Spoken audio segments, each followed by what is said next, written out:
ಇದನ್ನೇ ಹೇಳ್ತಾನೆ ಆ ದೇಹವನ್ನ. ಆದರೆ ಕರ್ಮಿ ಅಂದ್ರ ಅವನಿಗೆ ದೇಹಕ್ಕಿಂತ ಆತ್ಮ ಭಿನ್ನ ಇದ್ದಾನೆ ಅನ್ನೋದು ಅಜ್ಞಾನಿಗೆ ಗೊತ್ತಿಲ್ಲ. ದೇಹವೇ ಆತ್ಮ ಅಂತ ತಿಳ್ಕೊಂಡು ನಡೆದಾನ ನಾವು.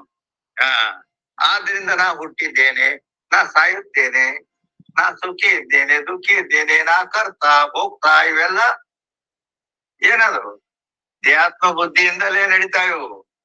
ಆದ್ದರಿಂದ ದೇಹಕ್ಕಿಂತ ಭಿನ್ನ. ಗೌಡ್ರ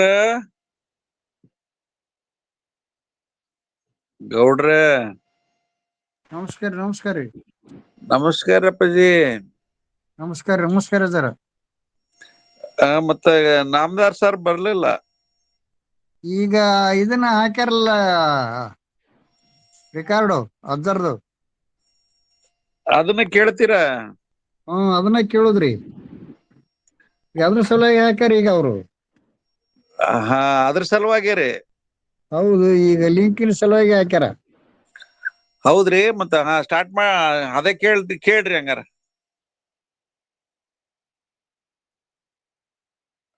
ಅದೇ ಆಗ್ತದ ಹೇಳ್ರಪ್ಪರ.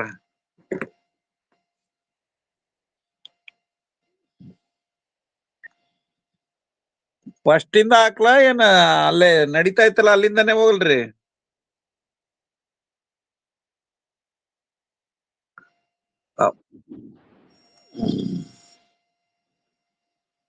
ಹ್ಮ್ 85ನೇ ಅಂಕ ಸ್ಟಾರ್ಟ್ ಆಕತ್ ನೋಡ್ರಿ. 95ನೇ ಅಂಕದಿಂದ ಇವತ್ತಿನ ವಿಷಯವು ಪ್ರಾರಂಭವಾಗುತ್ತದೆ. ವಿಚಾರ ಸಾಗರದ 6ನೇ ಸ್ತರಂಗದಲ್ಲಿ 385ನೇ ಅಂಕದಿಂದ ಇವತ್ತಿನ ವಿಷಯವು ಪ್ರಾರಂಭವಾಗುತ್ತದೆ. ಇಲ್ಲಿಯವರೆಗೆ ಪೂರ್ವ ಪಕ್ಷಿ ಕರ್ಮ ಉಪಾಸನೆಗಳು ಜ್ಞಾನಕ್ಕೂ ಸಾಧನದವು, ಮೋಕ್ಷಕ್ಕೂ ಸಾಧನದವು. ಆದ್ರಿಂದ ಕರ್ಮೋಪಾಸನೆಗಳನ್ನು ಬಿಡ್ಲಿಕ್ಕೆ ಬರುದಿಲ್ಲ ಅಂತೇಳಿ ಪೂರ್ವ ಪಕ್ಷಿ ಹೇಳಿದ. ಅದಕ್ಕ ಅವರು ಇಲ್ಲಿ ತನಕ ಉತ್ತರನು ಹೇಳಿದರು. ಅಂದ್ರ ಕರ್ಮ ಉಪಾಸನೆಗಳು ಜ್ಞಾನಕ್ಕೆ ವಿರೋಧದವು ಅಂತ ಹೇಳಿ, ಅಲ್ಲದೆ ಭಾಷ್ಯಕಾರರು ಕೂಡ ಅನೇಕ ಪ್ರಕಾರದಿಂದ ಕರ್ಮ ಅಂದ್ರ ಜ್ಞಾನಿಗೆ, ಜ್ಞಾನಿಗೂ ಕೂಡ ಜ್ಞಾನಿನೂ ಕರ್ಮ ಮಾಡ್ಬೇಕು. ಮಾಡ್ಲಿಲ್ಲ ಅಂದ್ರ ಆ ಉತ್ಪನ್ನವಾದ ಜ್ಞಾನವು ಕೂಡ ನಷ್ಟ ಆಗ್ತದೆ. ಹಂಗ ಗಿಡಕ್ಕ ನೀರನೇ ಇಲ್ಲ ಅಂದ್ರ ಅದು ಹೇಗೆ ಒಣಗಿ ಹೋಗುತ್ತದೆ. ಆಗ ಕರ್ಮೋಪಾಸನೆಗಳು ಅಂತಕ್ಕಂತ ನೀರ್ ಇಲ್ಲ ಅಂದ್ರ ಆ ಜ್ಞಾನ ಅದು ಹೋಗ್ಬಿಡ್ತದ ಅಂತ ಹೇಳಿಕೆ ಪೂರ್ವಪಕ್ಷಿ ಹೇಳಿದ್ದ. ಅದಕ್ಕ ಜ್ಞಾನಿಗೆ ಕರ್ಮದ ಅಭಾವವನ್ನ ಶಂಕರಾಚಾರ್ಯರು ಪ್ರತಿಪಾದನೆ ಮಾಡಿದ್ದಾರೆ. ಕರ್ಮ ಜ್ಞಾನದ ಫಲಕ್ಕೆ ವಿರೋಧಿ ಅದ. ಆದ್ರಿಂದ ಜ್ಞಾನ ಕರ್ಮಗಳ ಸಮುಚ್ಚಯ ಅವು ಇಲ್ಲಿ ತನ ಏನ್ ಹೇಳಿದ, ಜ್ಞಾನನೂ ಬೇಕು ಕರ್ಮನೂ ಬೇಕು, ಎರಡೂ ಬೇಕು ಅಂತ ಸಮುಚ್ಚಯವಾದಿ ಹೇಳಿದ್ದ. ಅದಕ್ಕ ಆ ಜ್ಞಾನ ಕರ್ಮಗಳ ಸಮುಚ್ಚಯ ಇಲ್ಲಿ ಸಂಭವಿಸುವುದಿಲ್ಲ. ಯಾಕಂದ್ರೆ ವೇದಾಂತವು ಸಮುಚ್ಚಯವನ್ನು ಒಪ್ಪಿಲ್ಲ, ಕ್ರಮ ಸಮುಚ್ಚಯವನ್ನು ಒಪ್ಪಿದೆ. ಅಂದ್ರ ಕರ್ಮ ಮೊದಲು ಮಾಡಿ ಅಂತಃಕರಣ ಶುದ್ಧಿ ಮಾಡಿಕೊಂಡು ಆ ನಂತರ ಜ್ಞಾನ ಮಾಡಿಕೊಳ್ಳುವುದು, ಶ್ರವಣಾದಿಗಳ ದ್ವಾರ ಜ್ಞಾನ. ಆದ್ರೆ ಅವರು ಜ್ಞಾನ ಆದ್ಮೇಲೆನೂ ಕರ್ಮ ಬಿಡಕ್ ಬರಂಗಿಲ್ಲ ಅಂತ ಹೇಳಿದ್ರು. ಅದು ತಪ್ಪು. ಯಾಕಂದ್ರ ಕರ್ಮದ ಫಲ ಅನಿತ್ಯವಾದ ಸಂಸಾರದ ಕರ್ಮಕ್ಕ ಫಲ ಏನೋ ಅನಿತ್ಯವಾದ ಸಂಸಾರವೇ ಅದಕ್ಕ ಪ್ರಾಪ್ತಿ ಆಗ್ತದ ಕರ್ಮದಿಂದ. ಜ್ಞಾನದ ಫಲ ನಿತ್ಯವಾದ ಮೋಕ್ಷದ ಅಂತೇಳಿ ಇಲ್ಲಿ ತನ ಹೇಳ್ಕೊಂಡು ಬಂದಿದ್ರು. ಈಗ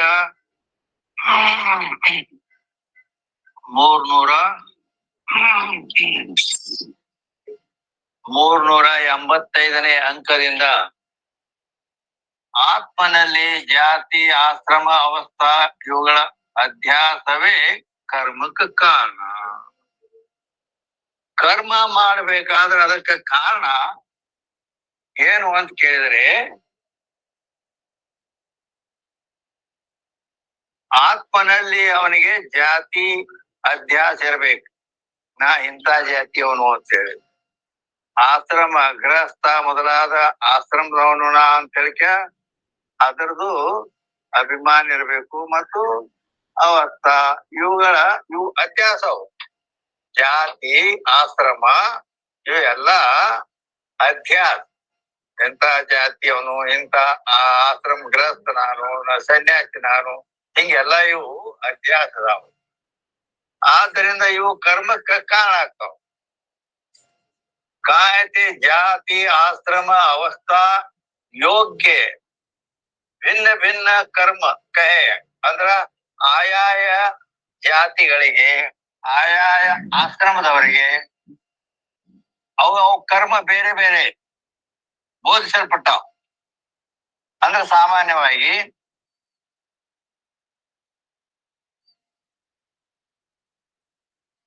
ಬ್ರಾಹ್ಮಣನು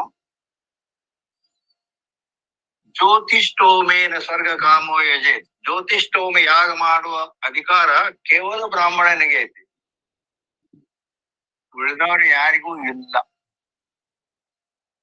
ರಾಜಸೂಯ ಯಾಗ ಮಾಡ್ಬೇಕಾದ್ರ ಅದು ಬ್ರಾಹ್ಮಣನಿಗೆ ಅಧಿಕಾರ ಇಲ್ಲ, ಕ್ಷತ್ರಿಯನಿಗೆ ಮಾತ್ರ ಅಧಿಕಾರ. ಈ ರೀತಿ ಒಂದೊಂದು ಜಾತಿಯ ಒಂದೊಂದು ಸಂಬಂಧಪಟ್ಟದ, ಅದು ಇನ್ನೊಬ್ಬರಿಗೆ ಇಲ್ಲ. ಈಗ ಗೃಹಸ್ಥ ಮಾಡುವ ಕರ್ಮ ಸನ್ಯಾಸಿ ಮಾಡ್ಲಕ್ ಬರುದಿಲ್ಲ. ಹೀಗೆಲ್ಲ ಪ್ರತಿಯೊಂದು ಆಯಾಯ ಜಾತಿ ಆಶ್ರಮಗಳಿಗೆ ವಿಧಿವಿಧಾನಗಳು ಹೇಳಲ್ಪಟ್ಟವು. ಜಾತಿ ಆದಿ ಕನಕ ಅಧ್ಯಾಸ ಕರ್ಮ ಕಾ ಹೇತು ಹೇ. ಆದ್ರಿಂದ ಇವು ಜಾತಿಯ ಅಭಿಮಾನ ಆಗಿ ಐತಿ ಅಂತಂದ್ರ ಇದೆ ಅಂದ್ರೆ ಅದು ಅಧ್ಯಾಸ ಮೂಲಕವಾಗಿ ಅವನಲ್ಲಿ ಅದ. ಅಧ್ಯಾಸ ಅಂದ್ರ ಅಧ್ಯಾಸದ ಲಕ್ಷಣ ಇದೆ. ಅಧ್ಯಾಸ ಎದಕ್ ಅನ್ಬೇಕು ಅಂತ ಕೇಳಿದ್ರೆ ಸ್ವ ಅಭಾವೋ ಅಧಿಕರಣೋ ಅವಭಾಸೋ ಅಧ್ಯಾಸ. ಏನಂದ್ರು? ಸ್ವ ಅಭಾವೋ ಅಧಿಕರಣೋ ಅವಭಾಸೋ ಅಧ್ಯಾಸ. ಅಂದ್ರ ತನ್ನ ಅಧಿಕರಣ ಅಂದ್ರೆ ಅಧಿಷ್ಠಾನದಲ್ಲಿ, ಅದು ಸ್ವ ಅಭಾವ ಅಂದ್ರೆ ತನ್ನ ಅಭಾವದ ಇಲ್ಲದು. ಈಗ ಸಾಮಾನ್ಯ ನಿಮಗೆ ತಿಳಿಬೇಕಂದ್ರ ಹಗ್ಗದಲ್ಲಿ ಏನ್ ತೋರಿದ? ಸರ್ಪ ತೋರಿದ. ಹಗ್ಗದಲ್ಲಿ ಸರ್ಪ ತೋರಿದ. ಬರೀ ಹಗ್ಗದಲ್ಲಿ ಸರ್ಪ ತೋರಿದೆ. ಓಂ ವಿಶ್ವ.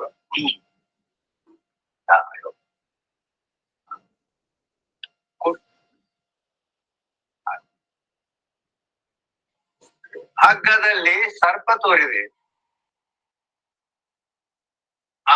ಅದು ಎಲ್ಲಿ ತೋರಿದೆ? ಹಗ್ಗದಲ್ಲಿ. ಅಂದ್ರೆ ಅದು ಅಧಿಕರಣ ರೂಪ ಅಧಿಷ್ಠಾನ ಅಂತ ಹೇಳಲ್ಪಟ್ಟಿತ್ತು ಸ್ಥೂಲ ದೃಷ್ಟಿಯಿಂದ. ಏನು ತೋರಿದೆ? ಸರ್ಪ ತೋರಿದೆ. ಈ ಲಕ್ಷಣ ಏನ್ ಹೇಳ್ತು ಅಂದ್ರ ಸರ್ಪಕ್ಕೆ ಏನಂತೀವಿ ನಾವು? ಅಧ್ಯಾಸ ಆಗಿದೆ. ಹಗ್ಗದಲ್ಲಿ ಸರ್ಪದ ಅಧ್ಯಾಸ. ಯಾಕಂದ್ರ ಅದರ ಅಧ್ಯಾಸದ ಲಕ್ಷಣ ಏನು? ಸ್ವಭಾವ ಅಧಿಕರಣ ವಾಸ ಅಧ್ಯಾಸ. ತನ್ನ ಅಧಿಷ್ಠಾನದಲ್ಲಿ ಯಾವುದು ತಾನು ಇಲ್ಲ. ಅಭಾವ ಅಂದ್ರೇನು? ಇಲ್ಲ. ಅವಭಾಸ ಅಂದ್ರ ಆ ವಸ್ತುವಿನ ಜ್ಞಾನ ತೋರಿದೆ. ಇದಕ್ಕೆ ಸ್ವ ಅಭಾವ ಅಧಿಕರಣ ಅವಭಾಸ ಅಧ್ಯಾಸ ಅಂತ ಸಂಸ್ಕೃತದಲ್ಲಿ ಹೇಳಿದೆ. ಹಗ್ಗದಲ್ಲಿ ತೋರಿದ ಸರ್ಪ ಅದು ಅಧ್ಯಾಸ ಅಂತಾರೆ. ಇಲ್ಲ, ಅದು ಅಧ್ಯಾಸ ಮೂಲಕವಾಗಿಯೇ ತೋರಿದ. ಅಂದ್ರೆ ಅದು ಯಾಕಂದ್ರೆ ಇಲ್ಲದೆ ತೋರಿದ. ಆಗ ಇಲ್ಲಿ ಆತ್ಮನಲ್ಲಿ ಈ ಜಾತಿ ಆಗಲಿ, ಗೃಹಸ್ಥ ಸನ್ಯಾಸಿ ಅನ್ನುವ ಈ ಆಶ್ರಮಗಳಾಗಲಿ, ಇವು ಎಲ್ಲ ಅಧ್ಯಾಸ ಮೂಲಕವಾಗಿ ತೋರುತ್ತವೆ. ಆದ್ದರಿಂದ ಆಯಾಯ ಧರ್ಮ ಅವು ಇದಕ್ಕಾಗಿ ಕರ್ಮಗಳನ್ನ ಹೇಳಲ್ಪಟ್ಟವು. ಆದ್ದರಿಂದ ಇನ್ನ ಯದ್ಯಪಿ ಜಾತಿ ಆಶ್ರಮ ಅವಸ್ಥಾ ದೇಹಕ್ಕೆ ಧರ್ಮ. ಈಗ ಜಾತಿ ಆಗಲಿ, ಆಶ್ರಮ ಗೃಹಸ್ಥ ಸನ್ಯಾಸಿ ಮೊದಲಾದ ಆಶ್ರಮಗಳಾಗಲಿ, ಇವು ಎದಕ್ಕೆ ಹೇಳಲ್ಪಟ್ಟವು ಅಂದ್ರ ದೇಹಕ್ಕೆ ಹೇಳಲ್ಪಟ್ಟವು. ಆ ದೇಹಕ್ಕೆ धर्म है और कर्मी को देह में आत्मबुद्धि है नहीं. ಕರ್ಮ ಏನ್ ಮಾಡ್ತಾನಲ್ಲ ಕರ್ಮಿ, ಆ ಕರ್ಮಿಗೆ ದೇಹದಲ್ಲಿ ಆತ್ಮಬುದ್ಧಿ ಇಲ್ಲ. ನೋಡ್ರಿ ಎಷ್ಟು ವಿಚಿತ್ರ ಅದ. ದೇಹದಲ್ಲಿ ಆತ್ಮಬುದ್ಧಿ ಒಬ್ಬ ಅಜ್ಞಾನಿ ಮನುಷ್ಯನಿಗೆ ಇದೆ. ಒಬ್ಬ ಅಜ್ಞಾನಿ ಮನುಷ್ಯನಿಗೆ ದೇಹದಲ್ಲಿ ಆತ್ಮಬುದ್ಧಿ ಇದೆ. ಇದು ದೇಹವೇ, ಇದ ನಾನಿದ್ದೇನೆ, ನಾ ದಪ್ಪಿದ್ದೇನೆ, ತೆಳಗಿದ್ದೇನೆ, ಬೆಳಗಿದ್ದೇನೆ, ಕಪ್ಪಿದ್ದೇನೆ, ಇವೆಲ್ಲ ನಾನು ಅಂತೇಳಿ ಇದನ್ನೇ ಹೇಳ್ತಾನೆ ಆ ದೇಹವನ್ನ. ಆದರೆ ಕರ್ಮಿ ಅಂದ್ರ ಅವನಿಗೆ ದೇಹಕ್ಕಿಂತ ಆತ್ಮ ಭಿನ್ನ ಇದ್ದಾನೆ ಅನ್ನೋದು ಅಜ್ಞಾನಿಗೆ ಗೊತ್ತಿಲ್ಲ. ದೇಹವೇ ಆತ್ಮ ಅಂತ ತಿಳ್ಕೊಂಡು ನಡೆದಾನ ಅವನು. ಆದ್ರಿಂದ ನಾ ಹುಟ್ಟಿದ್ದೇನೆ, ನಾ ಸಾಯುತ್ತೇನೆ, ನಾ ಸುಖಿ ಇದ್ದೇನೆ, ದುಃಖಿ ಇದ್ದೇನೆ, ನಾ ಕರ್ತ ಭೋಕ್ತ, ಇವೆಲ್ಲ ಏನದು ದೇಹಾತ್ಮ ಬುದ್ಧಿಯಿಂದಲೇ ನಡೀತಾವು. ಆದ್ದರಿಂದ ದೇಹಕ್ಕಿಂತ ಭಿನ್ನ ಅನ್ನೋದು ಅಜ್ಞಾನಿ ಮನುಷ್ಯನಿಗೆ ಮಾತ್ರ ಇರ್ತದ. ದೇಹ, ಆ ದೇಹದಲ್ಲಿ ಆತ್ಮಬುದ್ಧಿ. ಕರ್ಮಿ ಏನದಾನವ, ಕರ್ಮಿ ಅಂತಂದ್ರ ಕರ್ಮಿಗೂ ಈ ಅಜ್ಞಾನಿಯಾದ ದೇಹಾತ್ಮವಾದಿಗೂ ಏನ್ ಗೊತ್ತದನ ಹೊರಕ್ ಭೇದ ಏನ ನೋಡಿ, ಎಷ್ಟು ಸೂಕ್ಷ್ಮ ಐತೆ ಈಗ ಅದು. ಅಂದರೆ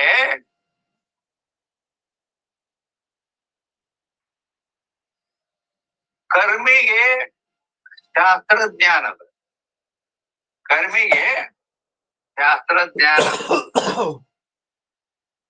ಈ ಅಜ್ಞಾನಿಗೆ ಅಥವಾ ಪಾಮರನಿಗೆ, ಇಲ್ಲಿ ಪಾಮರ್ ತಗೊಂಡ್ರೆ ಅದು ಶ್ರೇಷ್ಠ ಅಂತ. ಪಾಮರ್ ಅಂದ್ರೆ ಎದಕ್ಕಂತಾರ? ಪಾಮರನ ಲಕ್ಷಣ ಏನು? ಪಾಮರ ಅಂತ ಯಾರಿಗೆ ಅನ್ಬೇಕಂದ್ರ ಶಾಸ್ತ್ರ ಸಂಸ್ಕಾರ ಶೂನ್ಯತ್ವೇ ಸತಿ ಐಹಿಕ ಭೋಗ ಪಾಮರ. ಪಾಮರನ ಲಕ್ಷಣ ಇದು. ಶಾಸ್ತ್ರ ಸಂಸ್ಕಾರ ಶೂನ್ಯತ್ವೇ ಸತಿ, ಶಾಸ್ತ್ರ ಸಂಸ್ಕಾರ ಇಲ್ಲ ಅವಾಗ. ಏನ್ ಶಾಸ್ತ್ರ ಪುರಾಣ ನಮ್ಗೇನೋ ಗೊತ್ತಿರಂತ ನಾವು. ಐಹಿಕ ಭೋಗ, ಭೋಗ ಏನದಾವಲ್ಲ ಇವು ವಿಷಯಗಳ ಭೋಗ, ಅದಿದ್ರ ಮಾಹಿತಿ ಸಾಕು. ಮತ್ತೆ ಅಲ್ಲಿ ಶಾಸ್ತ್ರ ಪುರಾಣ ಎಲ್ಲ ತೊಂದು ಏನ್ ಮಾಡ್ತೀವಿ, ಹೀಗಿರ್ತದ ಅವನು. ಅಂದ್ರ ಈ ಲೋಕದ ಭೋಗಗಳಲ್ಲಿ ಮಾತ್ರ ಆಸಕ್ತನಾಗಿರ್ತಾನೆ. ಶಾಸ್ತ್ರ ಅದು ಏನು ಅವನಿಗೆ ಗೊತ್ತಿಲ್ಲ. ಅವನಿಗೆ ಪಾಮರ ಅಂತ ಕರೀತಾರೆ. ಅವನಿಗೆ ದೇಹಾದಿಗಳಲ್ಲಿ ಆತ್ಮಬುದ್ಧಿ ಇದೆ. ಆತ್ಮ ದೇಹಕ್ಕಿಂತ ಭಿನ್ನ ಇದ್ದಾನೆ ಅನ್ನೋ ಜ್ಞಾನ ಆ ಪಾಮರನಿಗೆ ಇಲ್ಲ. ಮತ್ ಯಾರಿಗಿದೆ ಅಂತಂದ್ರ ಆ ದೇಹಕ್ಕಿಂತ ಆತ್ಮ ಭಿನ್ನಿದ್ದಾನೆ, ನಾನು ಭಿನ್ನಿದ್ದೇನೆ ಅನ್ನೋ ಜ್ಞಾನ ಇದ್ದಾಗ ಕರ್ಮಕ್ಕ ಕಾರಣ ಆಗ್ತದ, ಕರ್ಮದ ಅಧಿಕಾರಿ ಆಗ್ತಾನವ. ಒಂದ್ ವೇಳೆ ದೇಹವೇ ಆತ್ಮ ಅದ, ದೇಹಕ್ಕಿಂತ ನಾ ಭಿನ್ನಿಲ್ಲ ಅಂತಂದ್ರ ಅವ ಮಾಡಿದ ಕರ್ಮ ಅವುಗಳ ಪ್ರಯೋಜನ ಏನಾಗ್ತಾವ? ಈಗ ಒಬ್ಬ ಜ್ಯೋತಿಷ್ಠೋಮೇನ ಸ್ವರ್ಗ ಕಾಮೋ ಯಜೆ, ವೇದದಲ್ಲಿ ಹೇಳ, ನೀನು ಸ್ವರ್ಗ ಪ್ರಾಪ್ತಿ ಆಗ್ಬೇಕಾದ್ರ ನೀನು ಜ್ಯೋತಿಷ್ಠೋಮಿ ಯಾಗ ಮಾಡು ಅಂದ್ರೆ ನೀ ಸತ್ತ ಮೇಲೆ ಸ್ವರ್ಗಕ್ಕೆ ಹೋಗ್ತಿ. ಉಪಾಸನಾ ಮಾಡಿ ಅಹಂಗ್ರ ಉಪಾಸನಾ ಮಾಡಿದ್ರೆ ನೀ ಬ್ರಹ್ಮಲೋಕಕ್ಕೆ ಹೋಗ್ತಿ. ಅಥವಾ ಸಾಮಾನ್ಯ ಇವು ದಾನ ಧರ್ಮ ಪರೋಪಕಾರ ಈ ಲೋಕದಲ್ಲಿ ನಡೀತಾವ, ಎಲ್ಲೋ ನಡೀತಾವ. ಈಗ ಸಾಮಾನ್ಯರಿದ್ದವರು ಅಷ್ಟೇ ಒಂದು ರೊಟ್ಟಿ ಕೊಡ್ತಾರ, ದಾನ ಮಾಡ್ತಾರ, ₹1 ದಾನ ಮಾಡ್ತಾರ, ಹೌದಿಲ್ಲ. ಆದ್ರೆ ಕೆಲವರು ಈ ಲೋಕದಲ್ಲಿ ಕೋಟಿಗಟ್ಟಲೆ ದಾನ ಮಾಡುವವರು ಇದ್ದಾರೆ. ಮುಖೇಶ್ ಅಂಬಾನಿ ಬಾಂಬೆದಾಗಿದ್ದಾರೆ. ಅವನು ಒಮ್ಮೆ ದಾನ ಕೊಡ್ತಾನ, ಒಮ್ಮೊಮ್ಮೆ ವರ್ಷ 2 ವರ್ಷ ಒಮ್ಮೆ ಕೊಡ್ತಾನ. ಒಮ್ಮೆ ದಾನ ಕೊಡುತ್ತಾನೆ ಅಂದ್ರೆ ಎಷ್ಟು ಕೊಡುತ್ತಾನೆ? 300 ಕೋಟಿ. ಒಂದು ಸಲ ದಾನ ಮಾಡುದು ಎಷ್ಟು?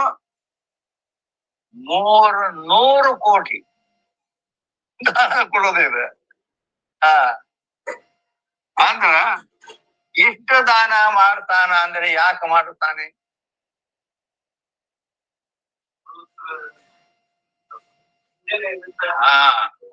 ಅಂದ್ರ ಮುಂದೆ ಯಾವ ರೀತಿ ನಾವು ಹೊಲಕ್ಕೆ ಒಂದು ಕಾಳು ಬೀಜ ಹಾಕಿದ್ರೆ ಅದು 100 ಕಾಳು ಹೇಗೆ ಕೊಡ್ತದೋ ಆಗ ನಾವು ಏನ್ ಮಾಡ್ತೀವಲ್ಲ, ಮಾಡಿದ್ದು ಎಷ್ಟೋ ಪಟ್ಟ ಅದು ಬರ್ತದ. ಮುಂದ ಅವನು ಹಿಂದೆ ಮಾಡಿದ ಪುಣ್ಯ ಎಂದುಂಡುಡಬೇಗಾತ್ಮ, ಎಂದು ಮಾಡಿದ ಪುಣ್ಯ ಮುಂದುಂಡುಡಬೇಕು. ಹೀಗೆ ಮುಂದಿನ ತಯಾರಿ ಅದು. ಅಂದ್ರೆ ಲೋಕದಲ್ಲಿ ಪುಣ್ಯ ಕರ್ಮಗಳನ್ನೇ ಮಾಡ್ತಾರಲ್ಲ, ತಪಸ್ಸು ಮಾಡ್ತಾರೆ. ತಪಸ್ಸು ಗುಡ್ಡದಲ್ಲಿ ಹಿಮಾಲಯದಲ್ಲಿ ಕೂತು ತಪಸ್ಸು ಮಾಡ್ತಾರೆ. ಯಾಕೆ ಮಾಡ್ತಾರೆ? ಈ ಲೋಕದ ಹೆಂಡತಿ ಮಕ್ಕಳು ಈ ಸುಖ ಎಲ್ಲಾ ಬಿಟ್ಟು, ಸಂಸಾರ ಸುಖ ಬಿಟ್ಟು ಅವನ ಜೀವನವನ್ನೇ ತಪಸ್ಸಿನಲ್ಲಿ ಮುಡುಪಾಗಿಟ್ಬಿಡ್ತಾನೆ. ನಾವು ನೋಡಿದ್ದು ಒಬ್ಬ ಖಳೇಶ್ವರ ಬಾಬಾ ಅಂತ ಹೇಳಿ, ಅವನ್ ನಿಂತ ಬಿಟ್ಟಾನ 20 ವರ್ಷ ಕುಂತೇ ಇಲ್ಲ. ಕಾಲ ಎಷ್ಟು ಪಿಂಡಾಗಿ ತೋರ್ತಾವ್, ರಕ್ತದ ಚಲನವಲನ ಇಲ್ಲದ್ರಿಂದ. ಹಂಗ ಅದು ಒಂದು ಹಗ್ಗ ಕಟ್ಟಿದ್ದಾನೆ ಗಿಡಕ್ಕ, ಜೋಕಾಲಿ ಇರ್ತದಲ್ಲ ಆ ರೀತಿ. ಆ ಹಗ್ಗಕ್ಕ ಇಲ್ಲೊಂದು ಇಷ್ಟ ಅಗಲ ಎಂದೊಂದು ಇದು ಪಳಿ ಕಟ್ಟಿ ರಾತ್ರಿ ಹೇಗೆ ಮಾಡ್ತಾನಂದ್ರ ಆ ಪಳಿ ಐತಲ್ಲ ಅದ್ರ ಮೇಲೆ ಎದಿ ಹಚ್ಚಿ ಹಿಂಗ ಸ್ವಲ್ಪ ಈ ಶರೀರ ಕಾಲ್ ನೆಲಕ್ಕ ಹಚ್ಚದ್ದು ನೆಲಕ್ಕ ಅದಾವು. 20 ವರ್ಷಗಟ್ಟಲೆ. ಅಂದ್ರೆ ಈ ರೀತಿ ತಪಸ್ಸು ಮಾಡುವವರು ಕೂಡ ಮಾಡ್ತಾರೆ. ಯಾಕೆ ಮಾಡ್ತಾರೆ? ಮುಂದೆ ನನಗ ದೇವಲೋಕವೋ ಲೋಕಾಂತರ ಪ್ರಾಪ್ತಿ ಸಲುವಾಗಿ, ಅಂದ್ರೆ ಮುಂದೆ ಲೋಕಾಂತರ ಪ್ರಾಪ್ತಿ ಆಗಬೇಕಾದ್ರೆ ಅಥವಾ ಸ್ವರ್ಗ ಪ್ರಾಪ್ತಿ ಆಗಬೇಕಾದ್ರೆ ಈ ದೇಹನ ಅಂದ್ರೆ ದೇಹ ಅಂತೂ ಇಲ್ಲಿ ಮಣ್ಣು ಕೊಟ್ಟು ಮಣ್ಣಾಗಿ ಹೋತು, ಇಲ್ಲಿ ಕೊಟ್ರ ಬೂದಿಯಾಗಿ ಹೋತು. ಮತ್ತೆ ಸ್ವರ್ಗ ಪ್ರಾಪ್ತಿ ಯಾರಿಗಾಗೋದು? ದೇಹಕ್ಕಿಂತ ಆತ್ಮ ಭಿನ್ನ ಇದ್ದಾನೆ ಅನ್ನೋ ಜ್ಞಾನ ಇದ್ದಾಗ ಅವ್ರು ಮಾಡುತ್ತಾರೆ. ಹೌದಾ? ಇಲ್ಲೋ? ನಾನು ಸಾಯೋದಿಲ್ಲ, ಇರ್ತೀನಿ. ದೇಹ ಹೋಗ್ತದ, ನಾನು ಇರುತ್ತೇನೆ. ಆದ್ರಿಂದ ನನಗ ಮುಂದೆ ಸ್ವರ್ಗ ಸುಖ ಪ್ರಾಪ್ತಿ ಆಗುತ್ತದೆ ಅಂತೇಳಿ ತಿಳಿದ ಇಷ್ಟೆಲ್ಲ ದಾನ, ಧರ್ಮ, ಪರೋಪಕಾರ, ತಪಸ್ಸು, ಈ ಮೊದಲಾದ ನೇಮ ಇವೆಲ್ಲ ಲೋಕದಲ್ಲಿ ಅದರ ಸಲುವಾಗಿ ನಡೆದಿದ್ದಾವೆ. ಯಜ್ಞ, ಹೋಮ, ಹವನ ಮೊದಲಾದವೆಲ್ಲ. ಆದ್ದರಿಂದ ಕರ್ಮ ಯಾವ ರೀತಿ ಮಾಡ್ಬೇಕು? ಒಂದು ಯಜ್ಞ ಕರ್ಮ ಅಂದ್ರೆ ಸಾಮಾನ್ಯ ಒಂದು ಯಜ್ಞ ಮಾಡ್ಬೇಕು. ಯಾವ ಯಜ್ಞ ಮಾಡ್ಬೇಕು? ಅದಕ್ಕ ಅದ್ರ ವಿಧಿ ವಿಧಾನಗಳು ಬೇರೆ ಬೇರೆ ಶಾಸ್ತ್ರದಿಂದ ತಿಳಿದಾಗ ಮಾಡಬಹುದಲ್ಲ, ಹೌದಲ್ಲ? ಈ ರೀತಿ ಅಂತೂ ಆ ಕರ್ಮಿಗೆ ದೇಹಕ್ಕಿಂತ ಆತ್ಮ ಭಿನ್ನಿದ್ದಾನೆ ಅನ್ನುವ ಜ್ಞಾನವಿದೆ. ಆದ್ದರಿಂದ ಇಲ್ಲಿ ಜಾತಿ, आश्रम, अवस्था, देह के धर्म है. कर्मी को देह में आत्मबुद्धि है नहीं. कर्मी ಏನದನ ಅವಾಗ ದೇಹದಲ್ಲಿ ಆತ್ಮಬುದ್ಧಿ ಇಲ್ಲ. किंतु देह से भिन्न करता आत्मा कर्मी का जाने. ಆದ್ರ ಆ ಕರ್ಮ ಮಾಡತಕ್ಕಂಥವನು ಏನ್ ತಿಳಿದಿದ್ದಾನೆ ಅಂದ್ರ ಆತ್ಮ ಅವ ದೇಹಕ್ಕಿಂತ ಭಿನ್ನನಿದ್ದಾನೆ, ಅಲ್ಲದೆ ಕರ್ತಾ ಇದ್ದಾನೆ ಅಂತನೂ ತಿಳಿದಿದ್ದಾನೆ. ಹೇಳ್ತಾ ಕರ್ತಾ ಇದ್ದಾನೆ ಅಂತೇಳಿ ನಾನು ಕರ್ತ,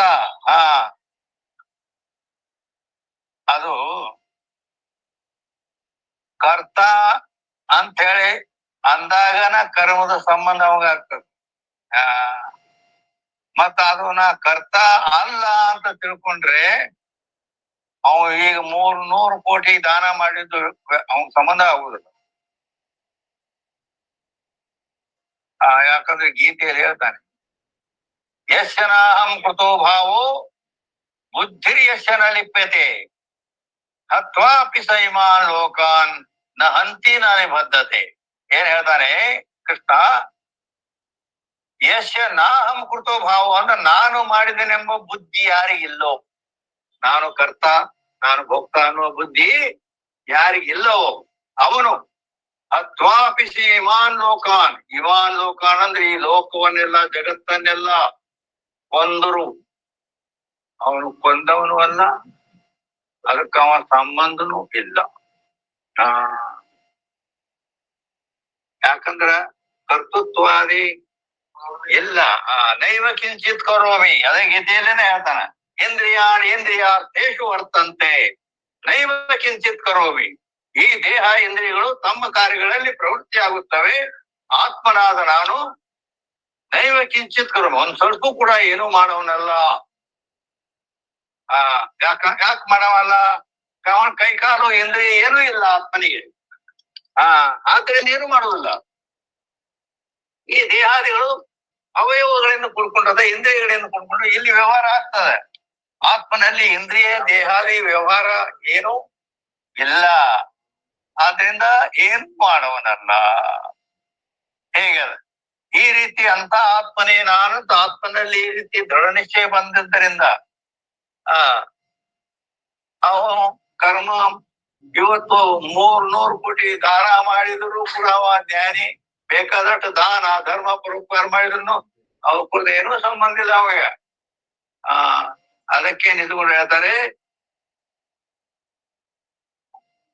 ನಿಜವಾನರಿದ ಯೋಗಿಗೆ ಆವ ಕರ್ಮದ ಕಾಟ ಅಂದ್ರೆ ಪಾಪ ಕರ್ಮ ಘಟಿಸಿದ್ರು ಅವನಿಗೇನು ಪಾಪ ಇಲ್ರ ನರಕ ಅದಾಗೋದೈತೇನ.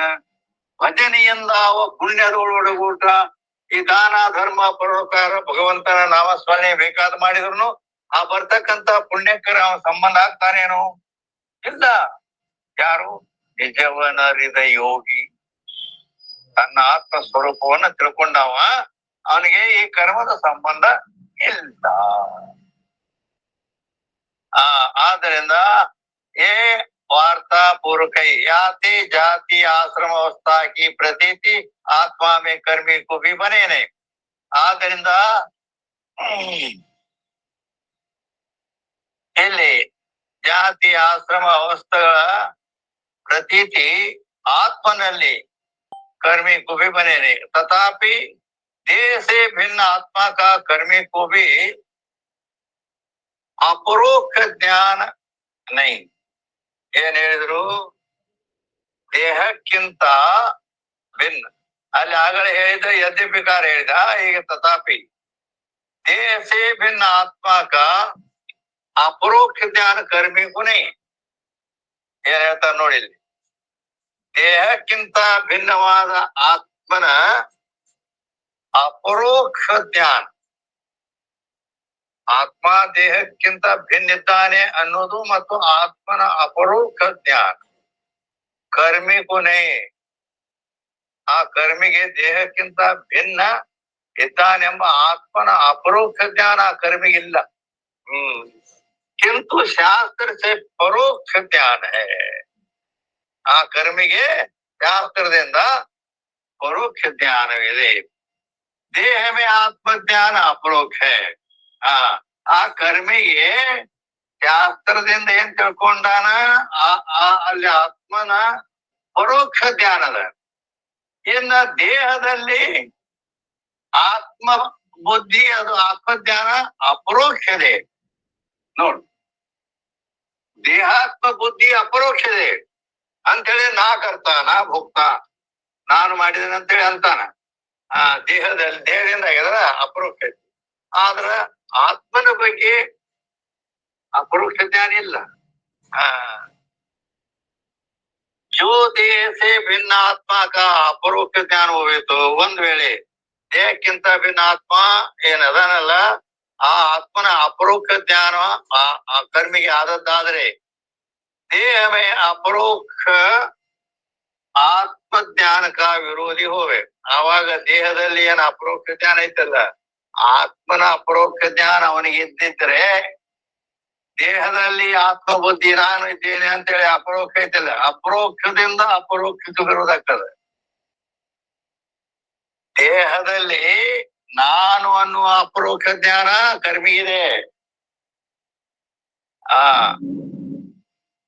ಆದರೆ ಅಪರೋಕ್ಷ ಜ್ಞಾನ ಏನು ಒಂದು ವೇಳೆ ದೇಹಕ್ಕಿಂತ ಭಿನ್ನವಾದ ಆತ್ಮನ ಅಪರೋಕ್ಷ ಜ್ಞಾನ ಆ ಕರ್ಮಿಗೆ ಆದದ್ದಾದರೆ ಆ ಅಪರೋಕ್ಷ ಆತ್ಮಕ ಜ್ಞಾನಕ ವಿರೋಧಿಗೆ ಹೋಗಿ ಆವಾಗ ಅದು ಆತ್ಮನ ಅಪರೋಕ್ಷ ಜ್ಞಾನ ದೇಹದಲ್ಲಿ ಆತ್ಮ ಜ್ಞಾನಕ್ಕ ವಿರೋಧಕ್ಕಿತ್ತು. ಪರೋಕ್ಷ ಜ್ಞಾನಕ ಅಪರೋಕ್ಷ ಜ್ಞಾನಕ್ಕೆ ವಿರೋಧ ಇದೆ. ಅವನಿಗೆ ಆತ್ಮನ ಪರೋಕ್ಷ ಜ್ಞಾನ ಐತಿ, ದೇಹದ ಅಪರೋಕ್ಷ ಜ್ಞಾನದ. ಆದ್ರ ಆತ್ಮನ ಅಪರೋಕ್ಷ ಜ್ಞಾನ ದೇಹದ ಅಪರೋಕ್ಷ ಜ್ಞಾನ ಇದ್ರೆ ವಿರೋಧ ಆಕ್ಕಿತ್ತು. ಆತ್ಮನ ಪರೋಕ್ಷ ಜ್ಞಾನದಂಗ ಆ ದೇಹದ್ದು ಅಪರೋಕ್ಷ ಜ್ಞಾನದ ಅದೇನಾ ಅದೇನೇ ಹೇ. ಆದ್ದರಿಂದ याति देह से भिन्न कर्ता आत्मा का ज्ञान और देह में आत्म बुद्धि दोनों एक को बने हैं. ಆದ್ದರಿಂದ ಈಗ ಒಂದು ಆತ್ಮನ ಪರೋಕ್ಷ ಜ್ಞಾನ ದೇಹದ ಅಪರೋಕ್ಷ ಜ್ಞಾನ ಈಗ ಒಬ್ಬನಿಗೆ ಆಗ್ಲಿಕ್ಕೆ ಬರ್ತದೆ. ಯಾತೆ ಭಿನ್ನ कर्ता आत्मा का ज्ञान ज्ञान के विरोध है नहीं. ಯಾಕೆ ದೇಹ ಸೇ ಭಿನ್ನ ಕರ್ತ ಆತ್ಮ ಕಾ ಜ್ಞಾನ, ದೇಹಕ್ಕಿಂತ ಭಿನ್ನವಾದ ಕರ್ತ ರೂಪ ಆತ್ಮನ ಜ್ಞಾನ ಅವ್ರ ದೇಹ ಮೇ ಆತ್ಮ ಬುದ್ಧಿ ದೋನೋ ಏಕು ಬನೆ. ಅಂದ್ರ ಇಲ್ಲಿ ದೇಹದಲ್ಲಿ ದೇಹಕ್ಕಿಂತ ಭಿನ್ನವಾದ ಕರ್ತ ರೂಪ ಆತ್ಮ ಇದ್ದಾನೆ. ಆತ್ಮ ದೇಹಕ್ಕಿಂತ ಭಿನ್ನದಾನ, ಕರ್ತ ಇದ್ದಾನೆ ಅಂತ ಈಗ ಪರೋಕ್ಷ ಜ್ಞಾನದ. ದೇಹಕ್ಕಿಂತ ಆತ್ಮ ಭಿನ್ನ ಇದ್ದಾನೆ, ಆ ಆತ್ಮನು ಕರ್ತಾ ಹೋಗ್ತಾ ಇದ್ದಾನೆ ಅನ್ನುವ ಜ್ಞಾನ ಏನದಲ್ಲ ಅದು ಪರೋಕ್ಷ ಜ್ಞಾನದ. ಅವ್ರ ದೇಹ ಮೇ ಆತ್ಮ ಬುದ್ಧಿ, ದೇಹದಲ್ಲಿ ಆತ್ಮ ಬುದ್ಧಿ ಅಪರೋಕ್ಷ ಇದೆ. ಅಲ್ಲಿ ಪರೋಕ್ಷ ಅಪರೋಕ್ಷ ಅಪರೋಕ್ಷ ಅಂತ ಬರ್ದಿಲ್ಲ ಅಲ್ಲಿ, ಆದ್ರೆ ತಿಳ್ಕೊಬೇಕಂಗ ಅವಾಗ ಅರ್ಥ ಸಂಭವಿಸ್ತದ ಅಲ್ಲಿ. ಅಂದ್ರ ದೇಹಕ್ಕಿಂತ ಭಿನ್ನ ಕರ್ತ ಆತ್ಮನ ಜ್ಞಾನ ಇದು ಪರೋಕ್ಷದ, ದೇಹದಲ್ಲಿ ಆತ್ಮ ಬುದ್ಧಿ ಅಪರೋಕ್ಷದ ಅಂದ ಮೇಲೆ ಅದು ಭಿನ್ನ ಆತ್ಮನ ಪರೋಕ್ಷ ಜ್ಞಾನ, ದೇಹದಲ್ಲಿ ಆತ್ಮನ ಅಪರೋಕ್ಷ ಜ್ಞಾನ. ದೇಹವೇ ಆತ್ಮ, ದೇಹದಲ್ಲಿ ಆತ್ಮ ಬುದ್ಧಿ ಅನ್ನೋದು ಅಪರೋಕ್ಷ ಜ್ಞಾನ. ದೂನು ಏಕು ಬನೆ ಅಂದ್ರ ಇವು ಎರಡೂ ಒಬ್ಬನಿಗೆ ಆಗ್ಲಿಕ್ಕೆ ಬರ್ತದ, ವಿರೋಧ ಇಲ್ಲಿ. ಎರಡೂ ಅಪರೋಕ್ಷ ಇದ್ದರೆ ಸಂಭವಿಸುವುದಿಲ್ಲ.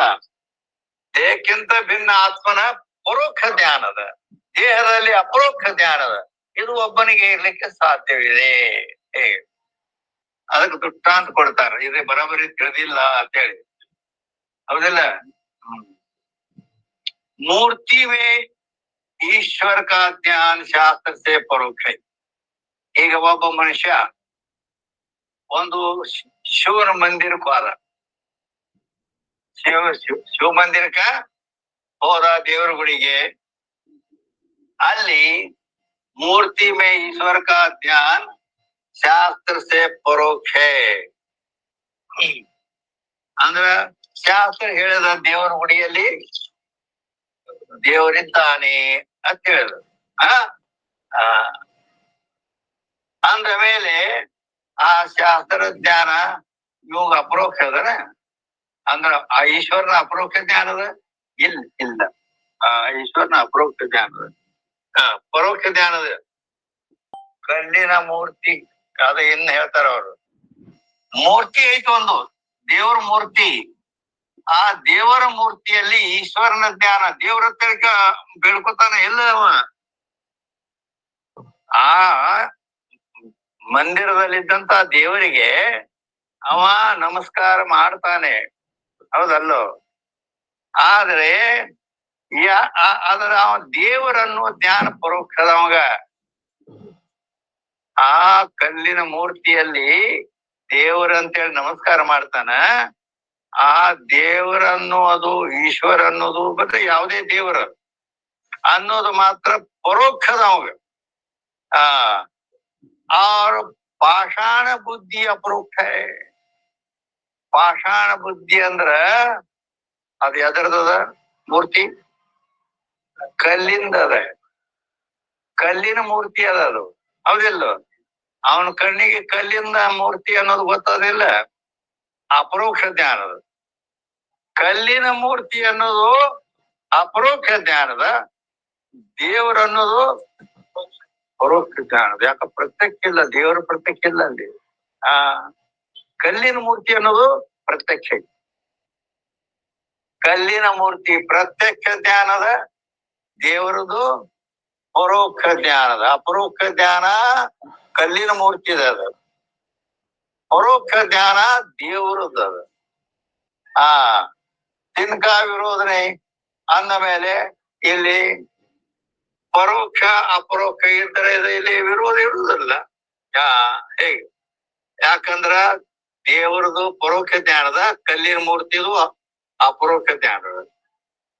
ದೋನು ಏಕೋ ಹೋವೆ ಹೇ. ದೋನು ಅಂದ್ರ ಎರಡು, ಪರೋಕ್ಷ ಅಪರೋಕ್ಷ ಎರಡು ಜ್ಞಾನಗಳು ಒಬ್ಬನಿಗೆ ಆಗ್ತಾವ ಒಂದೇ ಜಾಗದಾಗ. ನೋಡಲ್ಲಿ ಹೋಗಿ ದೇವ್ರ ಗುಡಿ ಮುಂದೆ ನಿಂತಾನ. ಆ ದೇವರನ್ನ ನೋಡಿ ಬೇಡ್ಕೋತಾನ.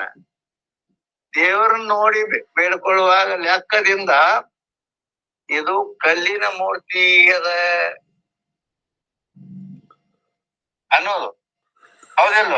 ಯಾಕಂದ್ರ ಕಲ್ಲಿನೂ ಇರ್ತಾವು, ಮತ್ತ ಕಂಚಿನ ಮೂರ್ತಿ ಇರ್ತಾವು, ಕಟ್ಟಿಗೆವು ಇರ್ತಾವು.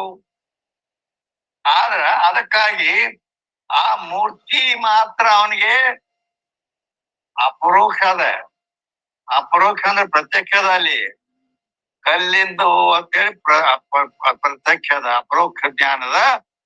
ದೇವರು ಅನ್ನೋದು ಪರೋಕ್ಷ ಜ್ಞಾನ. ಈಗ ಇದು ಒಬ್ಬನಿಗೆ ಹೀಗಾಗುವುದು ಸಾಧ್ಯದ. और रज्जु में जाको सर्प से अपरोक्ष भेद ज्ञान है, ताको ಅಪರೋಕ್ಷ ಸರ್ಪ ಭ್ರಾಂತಿ ದೂರಿ ಹೋವೆ. ಏನಂತಾರೆ? ರಜ್ಜುಮೆ ಅಂದ್ರೆ ಹಗ್ಗದಲ್ಲಿ, ಜಾಕು ಸರ್ಪ ಸೇ ಅಪರೋಕ್ಷ ಭೇದ ಜ್ಞಾನ ಹೈ. ಹಂಗಂದ್ರೆ ಏನ್ ಗೊತ್ತಾ? ಏನಂತ ನಿಮ್ಮಲ್ಲಿ ಏನ್ ಬರ್ತಾರಪ್ಪ? ಯಾರಿಗೆ ರಜ್ಜುವಿಗೂ ಹಾಗೂ ಸರ್ಪವಿರುವ ಭೇದಗಳನ್ನು ಅಪರೋಕ್ಷವಾಗಿರುವುದು ಅವರಿಗೆ ಸಾವಕಾಶ ಹೇಳಿ, ಏನೇನು ಹೇಳ? ಯಾರಿಗೆ ರಜ್ಜುವಿಗೂ ಇರುವ ಭೇದ ಜ್ಞಾನ ಅಪರೋಕ್ಷವಾಗಿರುವುದು ಅವರಿಗೆ ಅಪರೋಕ್ಷವಾದ ಸರ್ಪಕ್ರಾಂತಿ ದೂರವಾಗುತ್ತದೆ.